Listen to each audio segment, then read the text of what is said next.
Hello, friends, and welcome back to another episode of the Juicebox Podcast.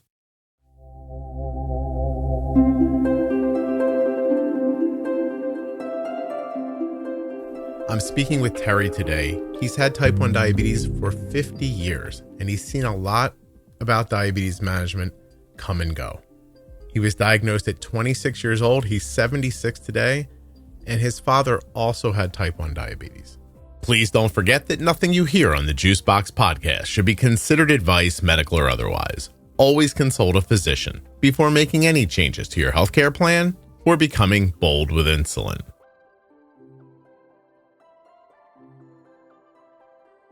Don't forget to save 40% off of your entire order at CozyEarth.com. All you have to do is use the offer code JUICEBOX at checkout.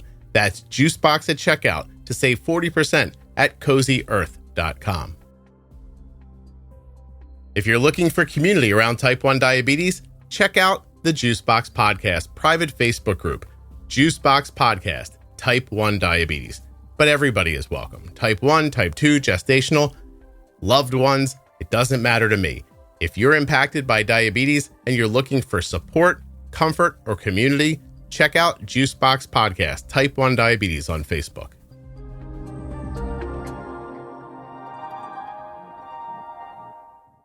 The episode you're about to enjoy was brought to you by Dexcom. The Dexcom G7, the same CGM that my daughter wears. You can learn more and get started today at my link, dexcom.com/juicebox.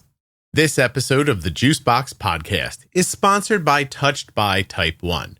This is my favorite diabetes organization, and I'm just asking you to check them out at touchedbytype1.org on Facebook and Instagram. Hi, my name is Terry Wieland, and I'm a type 1 diabetic. In June of this coming year, it'll be 50 years. And so I think that's a significant accomplishment considering. It's awesome. But I've got quite a track record of experiences with type 1 all the way through the technology developments for over the years. Yeah. And I can talk about that forever, but I'll let you kind of chime in, Scott. How old were you when you were diagnosed? I was about 26 years old. Is this you telling me, Terry, you're 76? Yes. Wow, that's crazy. Hey, good with the numbers. Well, yeah. Wait till you see. Wait till you see all the things I'm great at while we're talking. Simple math is only one of them. So you're in your 20s. Are you married by the time you're diagnosed? I was. In fact, I was just recently married and had a less than a year-old son. Wow. Okay. So you recently married, had a new child. Was there any diabetes in your family? There was. My father had it. He got it at age 50, type 1. And he was a doctor. What kind of physician? Pathologist, and he had his own lab. It was in the Midwest here, in Iowa. I'm currently in Nebraska. So I had to drive from Omaha to Cedar Rapids, Iowa. And that's about, back then, 50 years ago, 55 was the speed limit. So that was about a 5-hour drive instead of a 4-hour drive like it is today, at a higher speed limit. And Terry, people don't know that's a 5-hour drive with air rushing in through the doors and crazy noise and fighting with the car. Right. And, yeah, exactly. Yeah. Exactly. And shocks weren't very good either. Right. So. Banging around those hard rubber tires that not all the way back to hard rubber, but they still weren't as everything about driving sucked in the past. So much better now. It was not fun, Right, believe right. me. But having a newborn baby, driving all the way back there. Now, I went back for one reason, and that was to have him in his laboratory, which he had a private lab, is to find out what was going on with my blood sugar, because I had gone on a diet, and I was trying to lose about 20 pounds. Mm-hmm. Not that I was overweight, but I wanted to lose about 20 pounds. Well, I was on the diet, and I started losing weight, and of course, I was going to the bathroom all the time. I was always thirsty, hungry. I mean, I was basically starving to death, as you well know what the symptoms are from that standpoint. I knew that after a period of time, I started cheating on the diet, as we all do, and I was still losing weight. So then the red flag went off in my head. Something is seriously wrong here. So I wanted to go back and get a blood test. At that point in your life, how long had your dad had type 1?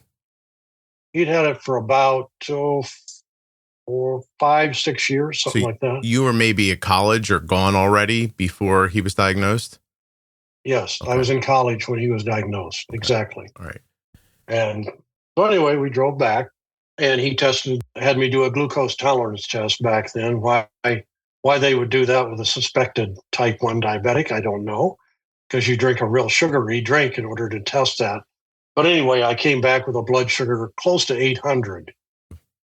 Okay, so why I wasn't semi-comatose at that point, I don't know. Now, he was kind of a hands-off kind of dad, and he was not a very good diabetic himself. A lot of doctors aren't that are type 1s. There's a few exceptions with the decoy doctors. They're pretty good. He told me that when I go back, my 5-hour drive back with a baby and a new baby and a wife, that I should find a doctor and get treated for type 1 diabetes.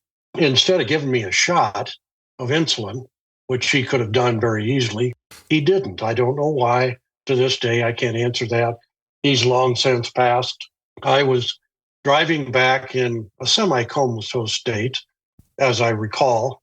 I know I had to stop at every rest stop along the way, on the way back because of the frequent urination and the thirst. But anyway, I made it back. And at that particular time, it was urine test strips. Mm-hmm. The disposable needles had just come out probably 6 to 8 months after I was diagnosed. I don't know the exact date, but somewhere around there. So prior to that, he showed me how to boil needles in a metal pan. And of course, that just all you're doing is taking the needle and banging it against the side of the metal pan to dull it a little bit. So it felt even worse when you tried to do it. Dull and clean. Yeah, dull and clean, that's for sure. And it was, those disposable syringes when they came out was great. And then they actually had blood strips that you could prick your finger with, which I thought was really a lot of fun. So now I had 2 ways to penetrate my skin and cause pain. Yeah. And I thought this was maybe not something I'm really going to like going forward. Right. It might seem, too, that if he wasn't great at managing for himself, and listen, I mean, 50 years ago, you're describing what diabetes was 50 years ago. There wasn't a ton that you could really do for yourself. You followed the rules. So even if he was doing that, I'm imagining he might have looked at you and thought, I don't really even know what to do for him. Like he might not have even have known what to do for himself. You know what I mean? He didn't. He wound up, he was, I told you, a pathologist, and he did autopsies for small hospitals around where he lived. So he was always driving different places on top of trying to run his lab. Yeah. He wound up in the ditch 2 to 3 times a month. Mm-hmm. He got so low, he semi-passed out. I don't know why he didn't kill himself trying to drive around in that condition, but, he wasn't good about testing. And he'd take a shot in the morning, think he was going to be good for the day. Mm-hmm. Well, back then, the insulin that you would use was beef, pork insulin. They didn't have any recumbent like we do today. Didn't have long acting or short acting or anything. It was just beef, pork insulin. Mm-hmm. Well, to fill a vial of insulin like you have today, it would take a pile of pig and cow pancreases about 2.5 feet tall and about 3 feet in diameter. Just to make one vial. To make a little bit. One of vial. Yeah. Yeah. So it was very, very unstable. When I used it, because I had no other choice, I'd use my thigh to give myself a shot.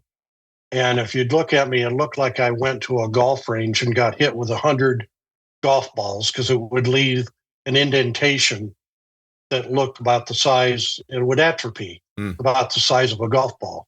Wow. Now, since I got off of that, not using it, that went away, which was nice.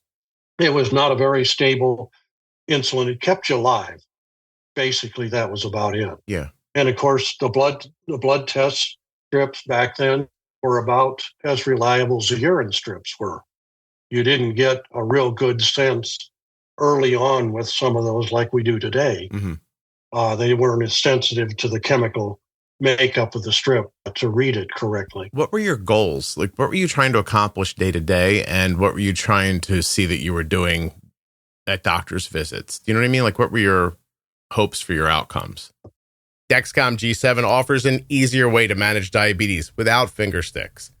It is a simple CGM system that delivers real-time glucose numbers to your smartphone, your smartwatch, and it effortlessly allows you to see your glucose levels and where they're headed. My daughter is wearing a Dexcom G7 right now, and I can't recommend it enough. Whether you have commercial insurance, Medicare coverage, or no CGM coverage at all, Dexcom can help you. Go to my link, dexcom.com/juicebox, and look for that button that says Get a Free Benefits Check. That'll get you going with Dexcom. When you're there, check out the Dexcom Clarity app or the Follow. Did you know that people can follow your Dexcom? Up to 10 people can follow you. Right now, I'm following my daughter, but my wife is also following her. Her roommates at school are following her. So I guess Arden's being followed right now by 5 people who are concerned for her health and welfare. And you can do the same thing. School nurses, your neighbor, people in your family, everyone can have access to that information if you want them to have it. Or if you're an adult and you don't want anyone to know, you don't have to share with anybody. It's completely up to you. Dexcom.com/juicebox. Links in the show notes. Links at juiceboxpodcast.com. And when you use my link to learn about Dexcom, you're supporting the podcast. I can answer that. First of all, you didn't know that you wanted to go to an endocrinologist. You know, that as a diabetic type 1, you went to your family doctor, a GP. That's what they called them back then, general practitioner. Now they're internal medicine doctors. And nothing against them. They learn the basics about diabetes and how to treat it when they go through med school. You know, for the most part, territory managers for a lot of the pump companies and CGM companies don't go to visit internal medicine doctors, or they don't have the time. There's a lot of them out there. A lot of people stay with their internal medicine doctors, and they don't find out about all the latest, the current technologies and the techniques for treating diabetes. Right. Mine was to try and get control of something that I knew very little about. There was very little information. JDF, Juvenile Diabetes Foundation, had just started in 1970. Yeah. Well, you're talking about 1975. No material out there to read. We didn't have, of course, the internet, cell phones, those kind of conveniences that we have today. So it made it really tough. If you want to go to the library, you might be able to find some material dated back 1959 copyright, and that's what you'd get to read. So you were really kind of on your own.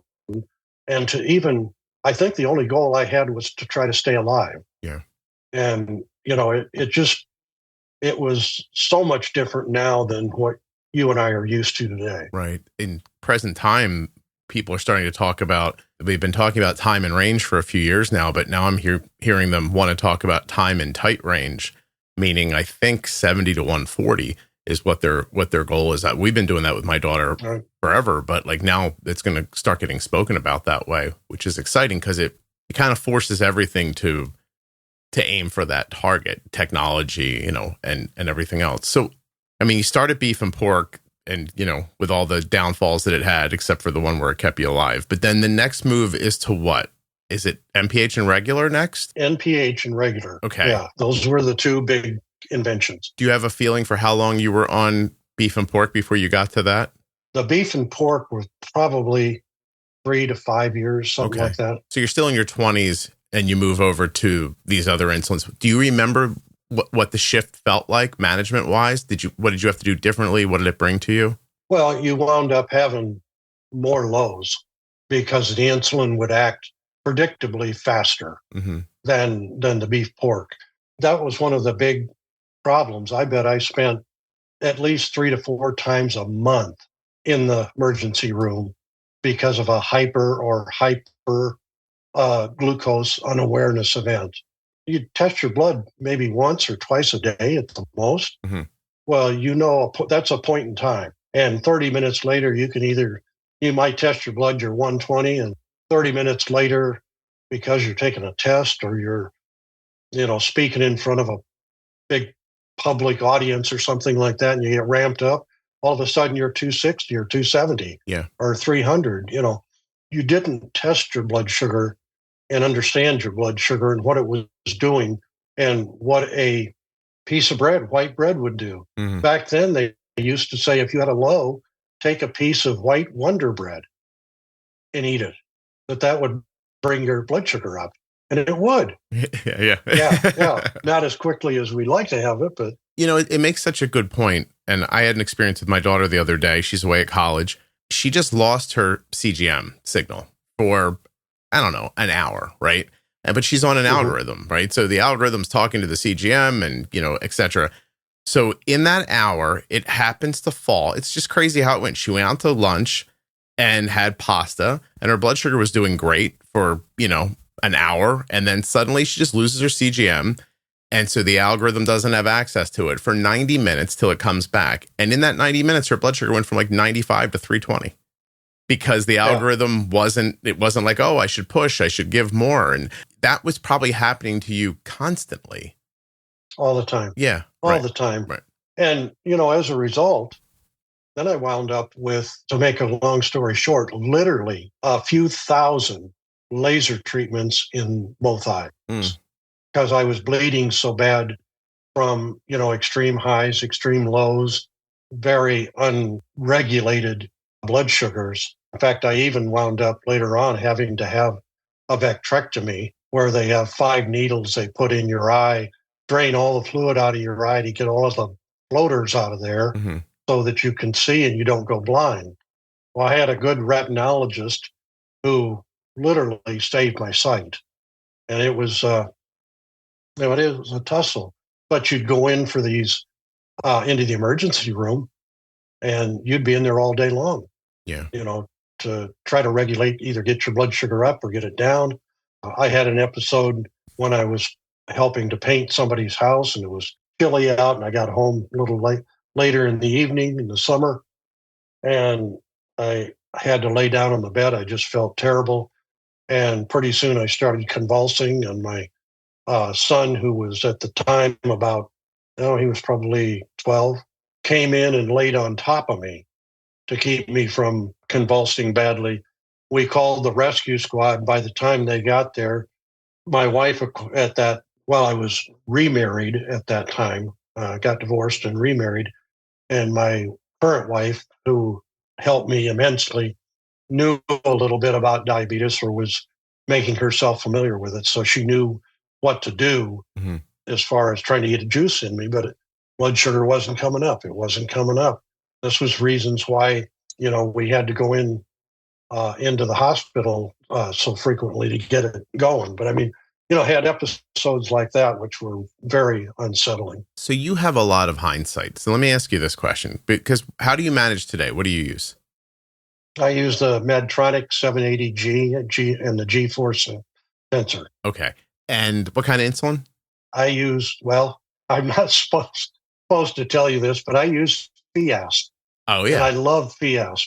Yeah, I know the FDA's approved it for all of the pumps, Fiasp, but the individual pump companies want to approve their own, do their own. And I understand my daughter's been using a Pedra in an Omnipod for like 10 years. So I don't think that's a thing you're supposed to do either, but works great. Yeah. So, okay. So you have fast acting insulin, you're using 780G, you have your sensor. So you know what it's like to manage now. And give me a tiny bit of context so I can ask my question. What's your range like today? What's your A1C? My A1C, which I don't pay much attention to anymore because I've got a niece who's a poster child for a very bad diabetic. And she winds up with an A1C that's maybe, 7 or 8, which isn't horrible, No. but not like you'd like to have it better than that. But I mean, she skyrockets all over the place. Extreme highs, extreme lows. Well, the average, numerically speaking, the average is going to come out, somewhat better than it really is. Yeah. I average now between 87 and 92% time in range. Okay. What range do you try to keep? 180 to 70. Okay. And so does that give you like a 6.2 A1C? Probably, yeah, Right 6'1", 6'2", somewhere in there. Okay. So my point is you know how to accomplish this with current technology. When you look back on regular and MPH, and even your statement about your dad wasn't able to, like, really, he didn't test, you said, and like that kind of stuff. Was there really any way to manage back then that would have been any better? Like, what didn't you know then that now you can say, oh, if I had just done this all would have been, or does that not exist? No, I think you've got a valid point there, because if I would have had the understanding of the impact, like that example I used, if I test my blood sugar and it's 120, and all of a sudden you call me with real exciting news on something, and my blood sugar starts to shoot up, I would know that if I'm getting ramped up about something, or even if I'm just thinking about something that kind of gets the heart rate going, that I would go out and test. What I didn't do back then, like I did before I transitioned over to the pump and the sensor, I tested 12 to 15 times a day. Okay. Yep. I mean, the end of my fingers, I didn't even have any sensation in them anymore because I poked them all so many times. Sure. I mean, I was using my thumbs and thought about using my forearm and stuff like that for blood tests. But I was really trying to manage it once I kind of learned what I could do and what impacted it, because there was more information available as time went on. ADA started putting out stuff.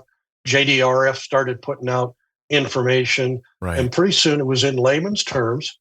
So when you talk to a doctor, sometimes you get the medical terms and you go out of there and you feel like a deer in the headlights as far as, or I drank from a fire hose. What did I just learn? Well, how can I apply that? Well, early on, the doctor's offices didn't have any helpful monitor people that could help you stage it, the dietitians and trainers for, how to manage and how to do what you do every day. Yeah. The doctors didn't do that. They've got their 15 minutes of fame that you're in there with. And if you get 15 minutes, that's a long visit, as you well know with a doctor. So that would have helped tremendously had I known a lot of that stuff. And once I started to learn it, then that's when it started to pick up. And you needed those data points. So you tested. So I did the same thing. My daughter's 20, Terry. She was diagnosed when she was 2. So she's had diabetes like 18 years now. And in the beginning, I mean, we were just, insulin with a syringe and like a little meter. That's where she started, basically. Yeah. Levemir and Novolog. And, her A1C was in the high 8s, the 9s. When she was first diagnosed, we didn't know what to do. We were following what we thought were directions. By 6 months in, she had a seizure because we gave her too much insulin for food or something, or timed it. I don't know what I did back then. I didn't know what I was doing, Then you start learning a little more. And then suddenly I was like, I need to test to know what's going on. And I remember the first time that I told her nurse practitioner said, why did you, like, this test here, her blood sugar was like 300 something. She was like little, 3-4 years old, And she goes, when is this? I said, it was an hour after she ate. And she goes, well, why would you test her an hour after she ate?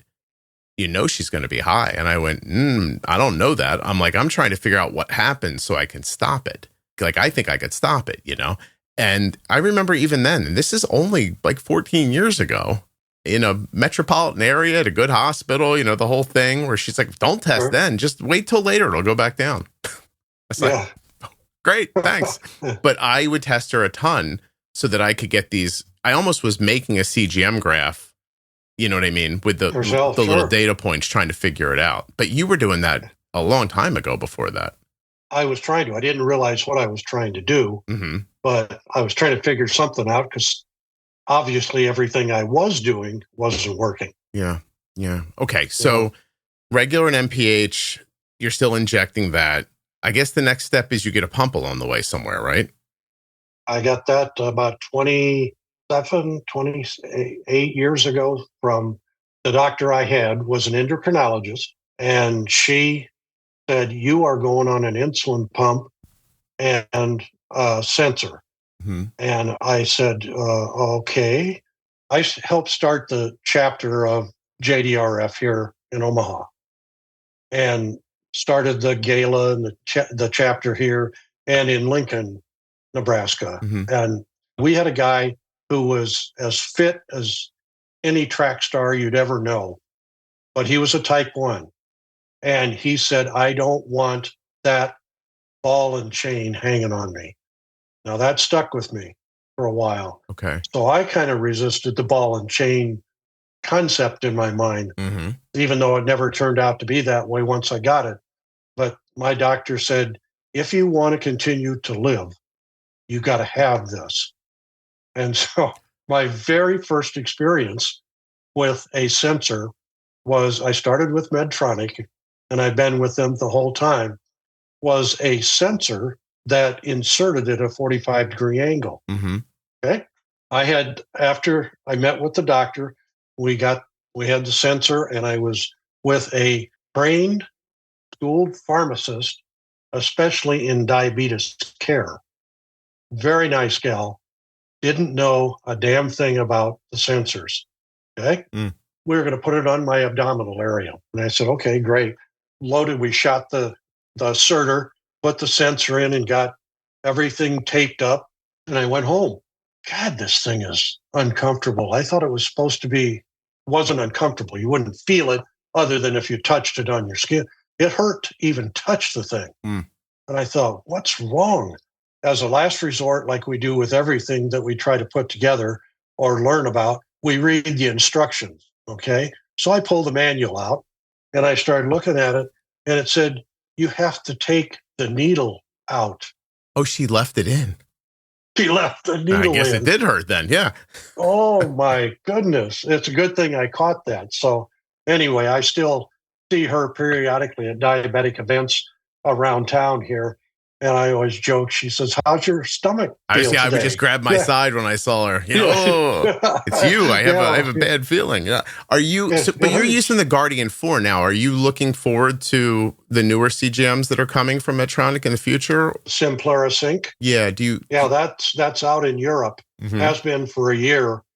And yes, that's going to be phenomenal because it takes away your wait time for it to calibrate. Okay. You know, for the 2-hour calibration. You don't have to charge it. It's got its own transmitter and sensor all combined in one on a inserter that you just pop it on and away you go. All done, yeah. You know, so that's going to be great. But the G4 is phenomenal because I think I told you at one time I went through the clinical trial with the 780G and the G4. Mm-hmm. And this is when we were trying to test it. Now, what you just said a little earlier about knowing the impact of a meal, when you have a meal or certain meals, what can happen.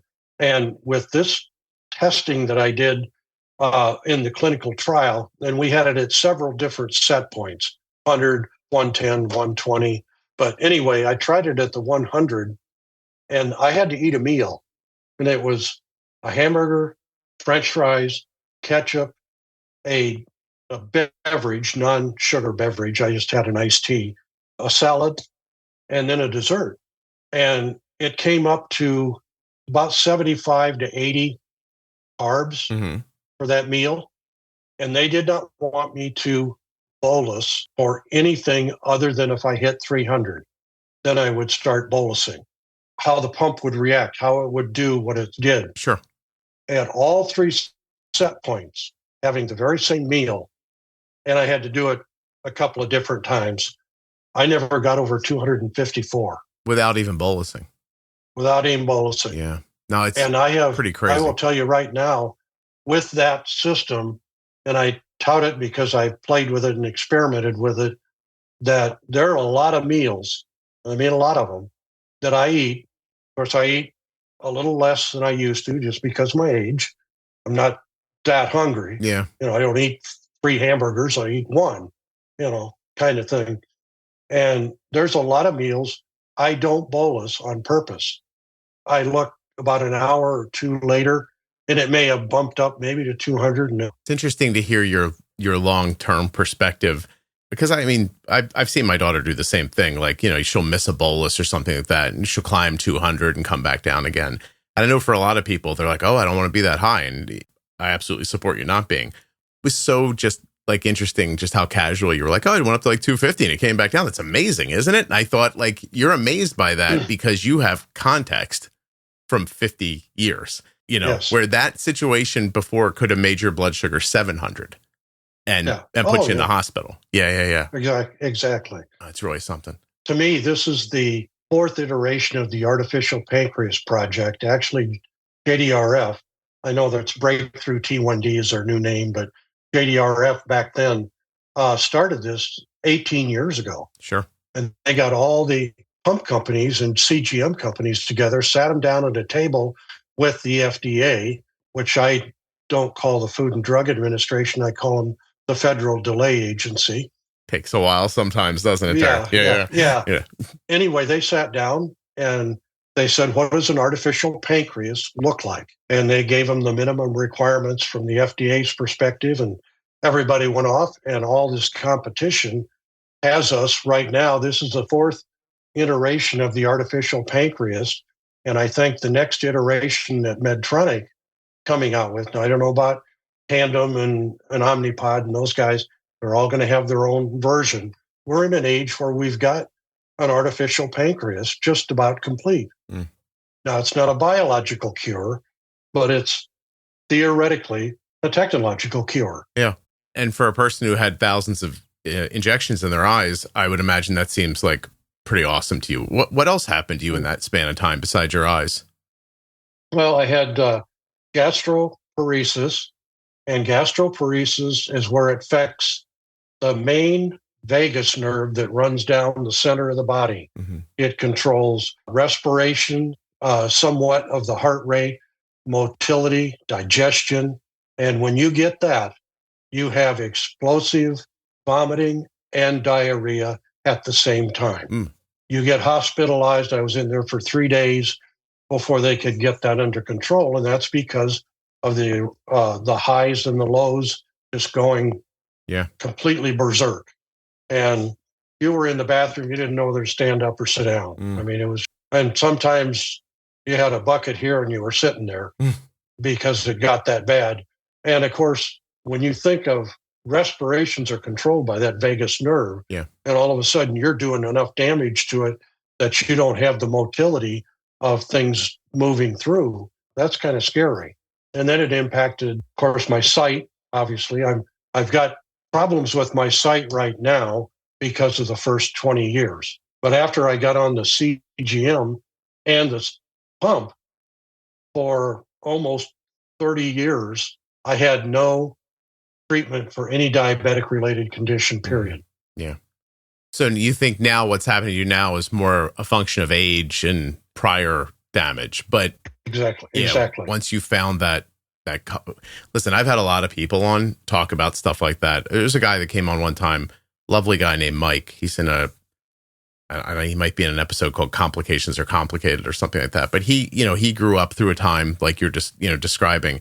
And he said that by the time he found the podcast, like his sight was really waning, and it actually got better. Like it improved and then it reverted and it got better. I mean, it didn't go back to, like when he was, 2 years old or anything like that. But he had a real significant improvement. And I asked him why. And he's like, I learned how to use insulin from you. And now my blood sugars are stable and they don't bounce around all the time. And they're lower more than they're high. And that's that, So yeah, it's a little sad that it took that many decades for people to figure it out. And you're still involved in the community. So, there's still, it's a coin flip whether you get a good doctor or not to manage your diabetes. You don't know who you're going to get, right? Like, and you could easily get somebody who says still like, oh, it went up to 200 after a meal. It's fine. Did it come back down on its own? Then it's okay. You can still get that advice today. And I do these conversations with people like you, hoping that doctors will hear it and think I should maybe put some more effort into figuring out how all this works so I can explain it better, so that, I'm not talking to somebody today who 30 years from now is going to need to have the fluid drained out of their eyes to get rid of their float. Like, you know what I mean? Like, Mm-hmm. Yeah. Yeah, exactly. Yeah. That shouldn't happen to anybody going forward. Now, part of that, I can just dovetail on what you've been saying there. Are you starting to see patterns, but you can't quite make sense of them? You're like, oh, if I bolus here, this happens, but I don't know what to do. Should I put in a little less, a little more? If you're starting to have those thoughts, if you're starting to think, this isn't going the way the doctor said it would, I think I see something here, but I can't be sure. Once you're having those thoughts, you're ready for the Diabetes Pro Tip series from the Juicebox Podcast. It begins at episode 1000. You can also find it at juiceboxpodcast.com up in the menu, and you can find a list in the private Facebook group. Just check right under the featured tab at the top. It'll show you lists of a ton of stuff, including the Pro Tip series, which runs from episode 1000 to 1025. Going to an internal medicine doctor is fine as long as you're willing to pursue on your own some of the technologies that are out there, or ask the doctor about the technologies, because they don't get the visits like the endocrinologists do from the sales reps, territory managers, whatever you want to call them, for the companies that are developing this technology. Right. And it's going fast, as you well know. Yeah. It really moves out there. But one of the things that I'm doing, I'm president of the Cosmopolitan Club here in Omaha, one of them, and we raise money. Our club raises money for scholarships for kids to go to diabetic camps. There's 2 of them here in Omaha for different ages, and we raise money for that.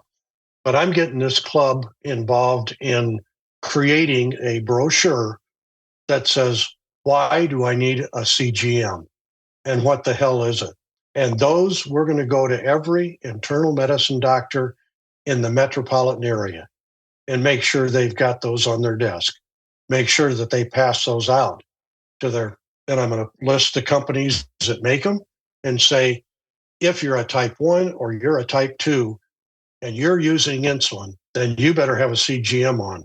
There's no reason not to, because those companies have programs for people that can't afford it.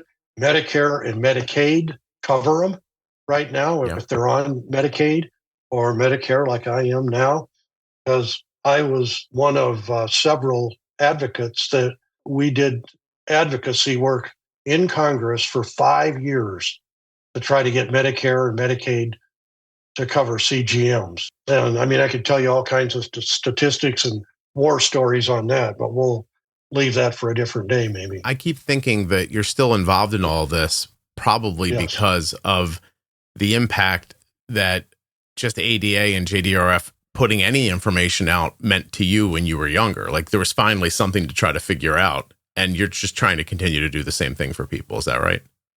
Exactly. Yeah. I'll do it any way I can. In fact, sometimes if someone like yourself or myself sit down with somebody across the table and talk to them about it, having the experience of having a loved one with diabetes and or having it yourself, you're a much better representative, per se, than the sales reps, because the minute they find out they're a sales rep, then, the hair goes up on the back of your neck and you're waiting to say no if they'd shut up long enough to listen to you. If they hear it from me, I have no skin in the game other than I want them to get the best possible care so they don't have to go through what I went through. Yeah. Yeah. No, because it's beyond your physical health too. I imagine that diabetes has had implications in your personal life, in, probably your jobs and all your blood sugars are bouncing around. You're in the hospital, your dad's driving into a ditch. By the way, I figured it out earlier. Was your dad born in 1918? Yeah, I think, no, it might've been a couple years earlier. A couple years earlier than that. Might have been 16. Yeah. Because you said he wasn't a very involved dad. And I thought, I wonder when he was born. And when I just tried to figure it out in my head, I was like, yeah, that was probably some warm loving having him driving out to the lab and him going, you have diabetes. Like, having a father-son moment nice here. Day. Yeah. He was born right about the time that they started researching, trying to figure out what caused diabetes, because that was called the sugar disease back years ago. Yeah. And when you had the sugar disease, you could not eat any carbs at all, period. That's the only way they treated it till Dr. Frederick Banting, discovered it in 1919, I believe.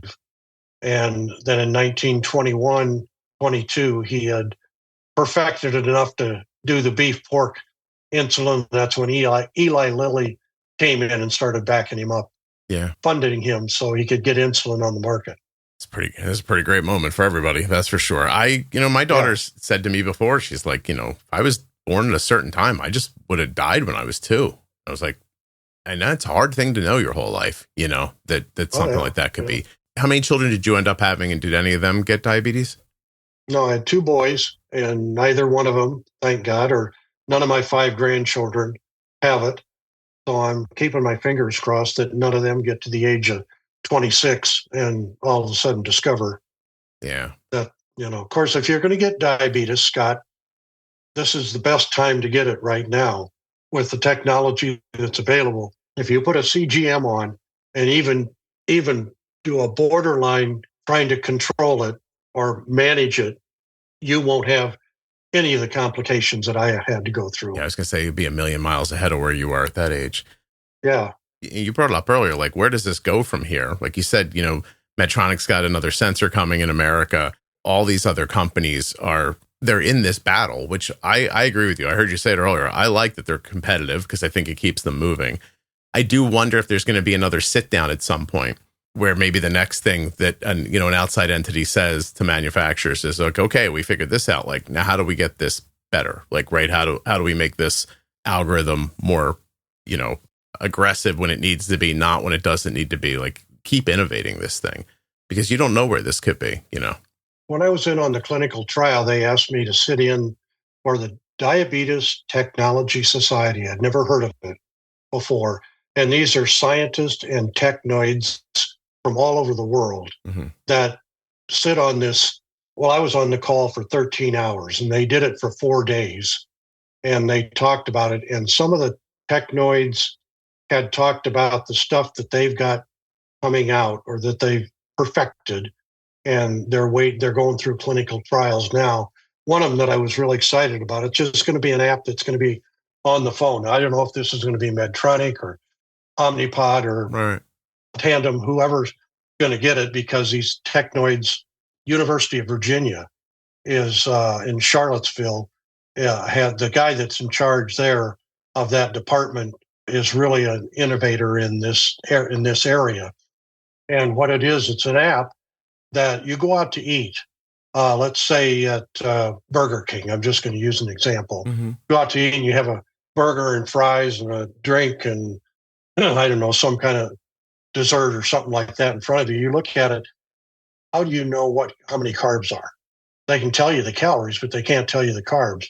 Well, you touch this app and it'll automatically come up on your camera and it'll look at it and it will give you an estimation of the carbs of that meal. And it says you can either take this or you can up your bolus. Let's say it said 50 carbs. You could up it 50 carbs and have it do the calculation like it does now for whatever your insulin to carb ratio is. Or you could lower it, whatever, just based on what you think. As we're creatures of habit, we have a tendency to go back and have the same thing again if we liked it. Well, if you come back, it's going to say, okay, the last time you had this, you went low because you exercised and you didn't tell me. So you got to put in, I'm going to go exercise. So put it on a temp target. I went out and exercised. So I took lower insulin. And it will keep track of that every time you go back and have that same meal or something similar to it. Yeah. So, I mean, that's a huge break because people, even to this day, I misjudge on carb count. Sure. For some things that I look at, and every diabetic does. Day in and day out, you're going to miscalculate, say, well, the last time I had that, I went real high, so I'm going to give it a little bit more. Well, there was a reason why you went high, because you did something else that you don't remember, where this app can keep track of that. Yeah. And all you have to do is just enter some little code in there to say, I exercised or I went home and slept and ate popcorn. I don't think we're that far away from AI-based technology helping you with this stuff too, like seeing what your settings are and seeing what your outcomes have been and making suggestions to you about what maybe you could move settings to help you. And I don't think we're far from that at all. honestly. So No, because the Medtronic pump right now has had AI in it for about 5 years. Mm. And they put some real sophisticated algorithms in because it's got this meal detection technology. And when I sit down and I start moving my hand to my face like that, the pump can detect somehow that kind of motion. Now, I know they have a thing that's like a Fitbit that you wear on your Right. hand. And if you use it on the hand that you eat all the time with, that will automatically kick in the pump to know that you're eating and pay attention. It'll either buzz you to say, don't you want to give a bolus? Mm-hmm. Or what are you eating that you maybe shouldn't, or you're just having popcorn or something like that? That sounds awesome. I had a guy on once that was talking about, just how the implications of, as an example, like different pizza joints are like, right. Like 2 slices at one place might hit you differently than 2 slices at another place. And that our phones now know where we are all the time. So, Right. You go out and you tell it I'm having pizza and it knows you're at Pizza Hut. And then you go to another place and have pizza and it knows you were at a different place. And it can like kind of say to you, like, the idea is that it would be able to tell you at some point, hey, don't forget we're at Pizza Hut right now. And that takes 25% more insulin than the pizza over here or something like that. Right. I mean, Yeah. that doesn't exist right now, but that's not crazy to have, like little things like that. So I want people thinking about those things and ways to implement them. Yeah. Yeah, they really are. And I think some of the stuff that's going to come out in the next 18 months is going to blow our mind. Yeah, I'm excited. Because a lot of it, these companies can't say ahead of time before they go to the FDA. All the stuff they're doing. Yeah. Once they've got it in the FDA for review, then they can say, okay, this is what we submitted to the FDA. That may not be the final thing once it's approved. Right. It may be a little different. Yeah. So hopefully better, the FDA is paying attention. There are companies designing more stable glucagons to be in like dual hormone pumps, like that kind of stuff is all like, I mean, imagine that, you start getting a little low and it just kind of bumps you back up and you don't even know whatever happened. That's right. Yeah. I mean, that kind of stuff is, that's kind of here now with Beta Bionics. They came out with their new pump and it's again, where you don't interact. I've never worn it. So I'm just speaking from people that have had it. Yeah. Very few people right now have it, but more will. You don't have to do anything with it. So but it doesn't have the dual hormone. No, but they did just enter into an agreement with Xeris for Xeris to design one for their pump. So like, I don't know, it'd probably take years, but like that kind of stuff is like, that stuff's exciting to me, Very, very. And having you on to talk about your entire history with diabetes and to really put it into context, I think it makes this stuff even more exciting because it could be, for somebody who was diagnosed last year, this isn't exciting to them. They just want to know why it's not here yet. Like, we live in a cell phone culture now where, like things get changed pretty quickly, but to hear your perspective, I think is valuable. Like this must seem like magic to you on some level. Oh, it does. Yeah. I never thought I would live long enough to see what I'm experiencing right now. Really? On all the CGMs and pump companies. Why did you think you wouldn't live this long, and why do you think you're alive? I didn't think I'd ever see this kind of development because how long it would take. Mm-hmm. We never heard of AI years ago. Right. We didn't even know about the internet, back then. So all of a sudden, all of this stuff starts to come together. Now we're drinking information from a fire hose. So then all of a sudden I'm overwhelmed with all the information that's out there. And that's exciting to me that we've got that available now. But back then, I didn't see that light at the end of the tunnel. Mm-hmm. I mean, it really, you didn't look at it. You just were trying to manage yourself from day to day. And you felt defeated every time you went into a doctor's office. If you kept track, and I tried to keep track of my blood sugar readings, and they were always terrible. Every time I took a blood sugar reading, I managed to take it all at the wrong time, I'm sure. An hour after I ate, and it's up to almost 300. And I'd write that down. Well, you'd go in there, and you were going to be judged on your A1C and whatever you kept track of that way. And that was frustrating as all get out because you felt like a failure. Because it's like getting grades in school. Mm-hmm. I didn't get all A's and B's or 1s and 2s. I may hit 3. I may hit a couple of F's in there, or a 5. And so I think that was kind of the way doctors didn't try to do it on purpose. That's the way they made you feel. They didn't gloat about all the good things that you did because they were pretty minimal, but they certainly focused on the things you screwed up and you didn't do or what you should do. So that to have this come out like this and my efforts of testing 12 to 15 times a day before I got a CGM finally and a pump, and I could say, oh my God, look at that. I can tell what I'm doing wrong and when I tested and, geez, I was doing damn near everything wrong. And you're willing to put the effort in. You just didn't know where to put it. Yeah, exactly. Yeah. My daughter, like I said, she's in college now. She does a great job for herself, but the college food is tough. Oh, I'm sure. Not the greatest food. It takes more insulin. Like I listen to a lot of people's stories. I've heard thousands of people on this podcast, right? So I hear adults come back and tell their stories about college, for example. I didn't bolus for days for my meals. I'd only put in my basal insulin. Like you'll hear all kinds of stories from people. My daughter, she boluses every time. Like, right. Like my biggest argument with her is like, she doesn't like, sometimes I wish she pre-bolused a little longer. And I do wish that she would look up after the meal. Like an hour later, like that's a thing I guess I was doing that she wasn't doing. Right. But we're working on it. Nobody's panicking. Right. Like nobody's like, oh, nobody's hair is on fire. Like she's doing a great job. She's going to keep like a 6.5 A1C at college on her own, that's unbelievable. Insane, right? It's so great. Yeah. But I do want her to look up an hour after she eats and just reassess and that kind of stuff. So we go about it very slowly. We're trying to keep our relation. We don't want to push her away. We don't want her to get to the point. Cause I mean, she's going to just one day be like, listen, I don't need your help, but she does. She needs someone's help still. Trust me, you could use somebody. You're 76. You could use somebody's help. You know what I mean? Like everybody could use a sounding board. And so we're just going at it very slowly and not panicking. I think that's why I liked it so much when you said like, oh, it goes up to 250 and it, the algorithm like knocked it back down again. You said it kind of casually because that's the attitude that I'm adopting right now while I'm speaking to my daughter while she's at college. A little bit of like, not a sprint, definitely a marathon. We'll work at this slowly. A couple of months of blood sugars jumping up higher than they used to at meals is not a big deal as long as it doesn't continue in that direction.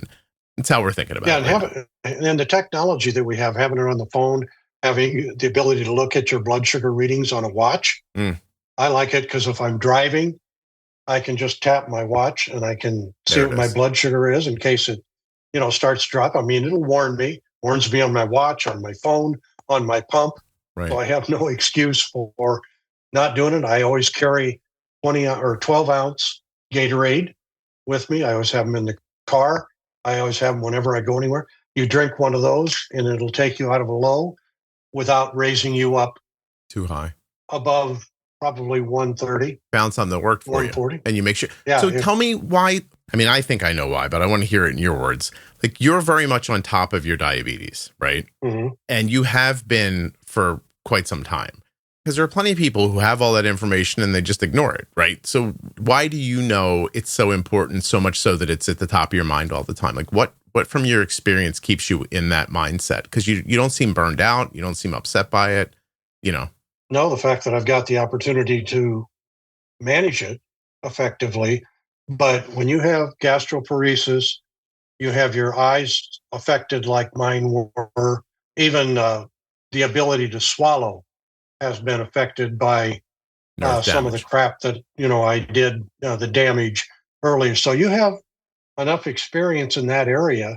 And so all of a sudden somebody walks in and says, here, I'll give you these things that'll help do what you've been trying to stay away from or trying to accomplish before. Mm-hmm. They give them to you. Use the tools. They're there to make your life easier. It's 1,000 times better for me now because of the tools that I have. And they're not even what, some of the biological side of the equation is working on with beta cell encapsulation and, stem cell manipulation. That kind of stuff is coming. But, it could be another 10 years before that gets through. And if you try to get something biological through the FDA, you think it takes long to get technology through. Wait till you try to get that through. Yeah, it's going to take a bit. You have so much perspective and the alternative. And you're like, I mean, if you're going to give me these tools, I'm going to use them, because the alternative is needles in my eyes. And the alternative is, that vagus nerve being damaged it's not just, I have slower digestion now. Like you said, there's a lot that comes with that. Yeah. Are you impacted by gastroparesis at this point in your life? No, I haven't been since I got on the pump and the sensor. Good for you. That's awesome. Oh, Terry, you're great. I'll talk to you forever. When you meet young people, because I'm assuming you do with all the good work you're doing everywhere, is it in your mind, like, how do I impart the important part of this to them without scaring them or making it be like, oh, this old guy thinks he knows something? Like, you know what I mean? Like how do you talk to people? Because I struggle with that sometimes. I try to make it relaxed, throw some humor in there. Like when I was on the beef pork insulin, I tell them I used to smell like a bacon cheeseburger. Mm-hmm. Now, some of them look at me and say, really? And I said, no, that's a joke. But it gives them a little perspective. I said, that stuff was terrible. Mm-hmm. It didn't work. What you have right now is 100% better than what I had back then.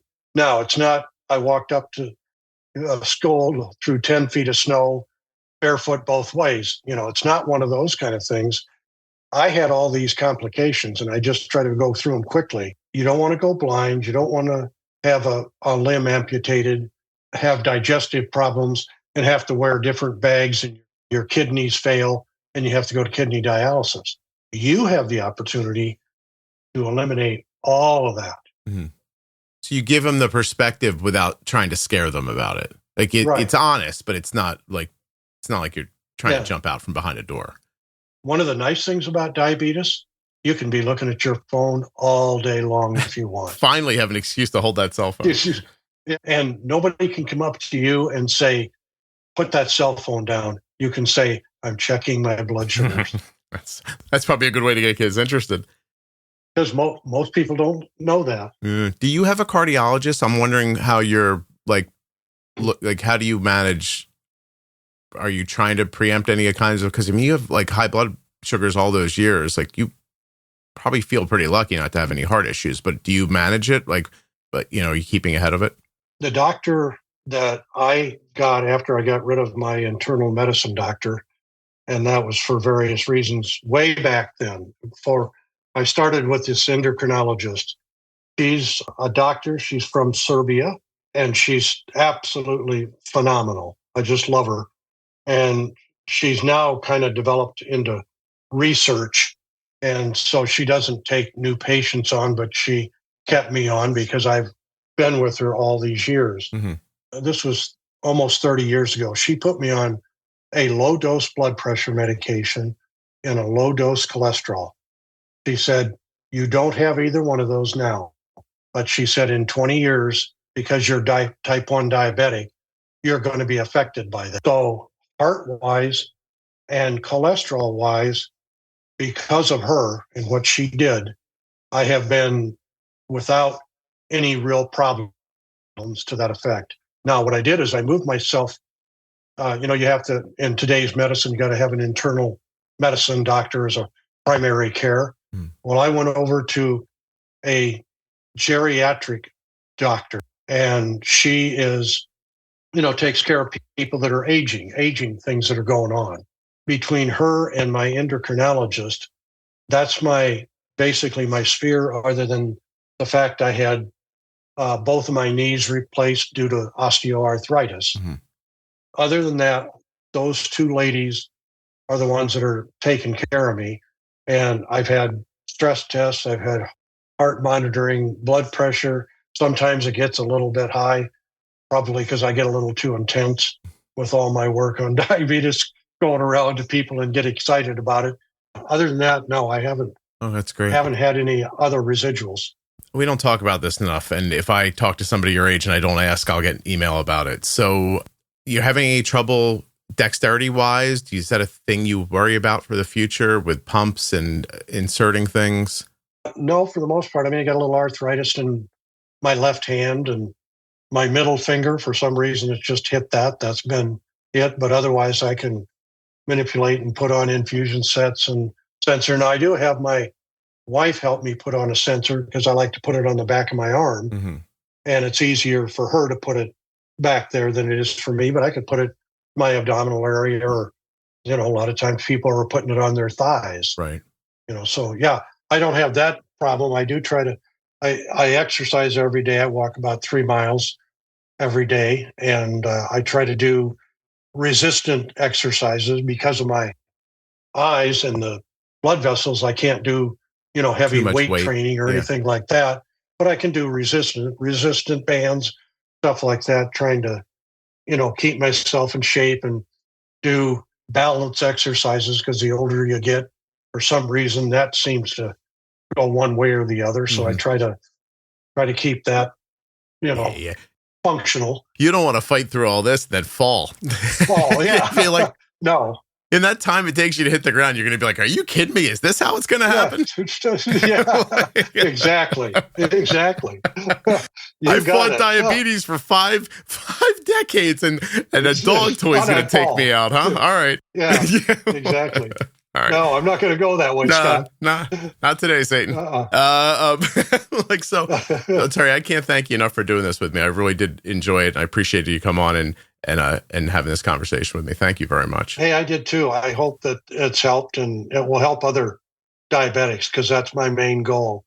And I'd be willing to talk to any diabetic or help them understand. I do every day as a Medtronic ambassador. I'm on the board of the UNMC Med Center Advisory Board. So I try to work with diabetic patients as much as I can, and I'm more than willing to do that. Are you on social media? Can people find you, or? Yes. Yeah. It's Terry Wieland. Okay. You should join my TerryWieland.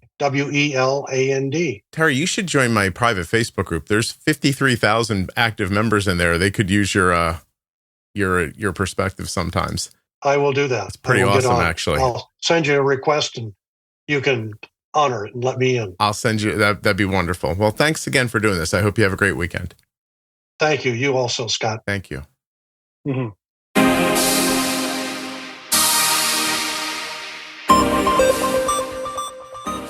A huge thanks to a longtime sponsor, Touched by Type 1. Please check them out on Facebook, Instagram, and at touchedbytype1.org. If you're looking to support an organization that's supporting people with type 1 diabetes, check out Touched by Type 1. A huge thanks to Dexcom for supporting the podcast and for sponsoring this episode. Dexcom.com/juicebox. Go get yourself a Dexcom G7 right now using my link. If you're newly diagnosed, check out the Bold Beginnings series. Find it at juiceboxpodcast.com up in the menu, in the featured tab of the private Facebook group, or go into the audio app you're listening in right now and search for Juicebox Podcast Bold Beginnings. Juicebox is one word, Juicebox Podcast Bold Beginnings. This series is perfect for newly diagnosed people. Hey, you listened all the way to the end. You might want to know more about the Juicebox Podcast. If you do, go to juiceboxpodcast.com, scroll down to the bottom, and subscribe to the Juicebox Podcast newsletter. Each week, you'll get a rundown of the shows from the past week, just in case you missed something and you think, oh, I would have loved that. Now I know. Hey, what's up, everybody? If you've noticed that the podcast sounds better and you're thinking, like, how does that happen? What you're hearing is Rob at Wrong Way Recording doing his magic to these files. So if you want him to do his magic to you, wrongwayrecording.com. You got a podcast? You want somebody to edit it? You want Rob. I can't thank you enough for listening. Please make sure you're subscribed or following in your audio app. I'll be back tomorrow with another episode of the Juicebox Podcast.